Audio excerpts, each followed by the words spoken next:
മണൽ മാഫിയ സംഘം ഗൃഹനാഥനെ വീട് കയറി ആക്രമിച്ചതായി പരാതി. കൊട്ടാരക്കര പവിത്രേശ്വരം പഞ്ചായത്തിലെ കൈതക്കോട് വെൺകുളം വീട്ടിൽ മണി എന്നറിയപ്പെടുന്ന മനോഹരൻ പിള്ളയ്ക്കാണ് മർദ്ദനമേറ്റത്. കഴിഞ്ഞ കുറേ നാളുകളായി പഞ്ചായത്തിൽ നടന്ന മണൽ ഖനനത്തെക്കുറിച്ച് വ്യാപക പ്രതിഷേധം ഉയരുകയും ഇതിനെ തുടർന്ന് പോലീസ് നടത്തിയ റെയ്ഡിൽ നിരവധി വാഹനങ്ങൾ പിടിച്ചെടുക്കുകയും ചെയ്തിരുന്നു. ഇതിന് പിന്നിൽ പൊതുപ്രവർത്തകൻ കൂടിയായ മനോഹരൻ പിള്ളയാണെന്നാരോപിച്ചാണ് മണൽ മാഫിയ സംഘം മർദ്ദിച്ചതെന്നും ഇദ്ദേഹം പറയുന്നു. ഞാനാണ് വണ്ടി പിടിപ്പിച്ചതെന്ന് പറഞ്ഞുകൊണ്ട് ഈ മണ്ണും മാഫിയായ കൈതക്കോട് കണ്ണൻ അനി എന്ന് പറയുന്ന വ്യക്തി അവൻ്റെ അനിയനും കൂടെ വന്ന് എൻ്റെ വീട് ആക്രമിക്കുകയും പ്രായാധികമുള്ള എൻ്റെ അമ്മയുടെയും വികലാംഗയായ എൻ്റെ സഹോദരിയുടെയും മുന്നിൽ വെച്ച് എന്നെ അടിക്കുകയും പിന്നെ കൈ പിടിച്ച് തിരിക്കുകയും തെള്ളിയിടുകയും അതിൻ്റെ പുറത്ത് കൈ ചൂണ്ടുവരിൽ പരുക്ക് പറ്റുകയും എൻ്റെ മുട്ടിന് പരുക്ക് പറ്റുകയും കൈക്ക് പരുക്ക് പറ്റുകയും ചെയ്യും.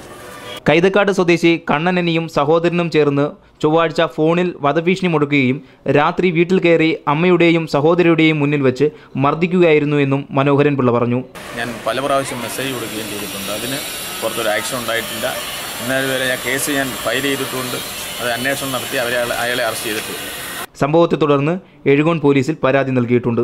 ലൈവ് വാർത്ത, കൊട്ടാരക്കര.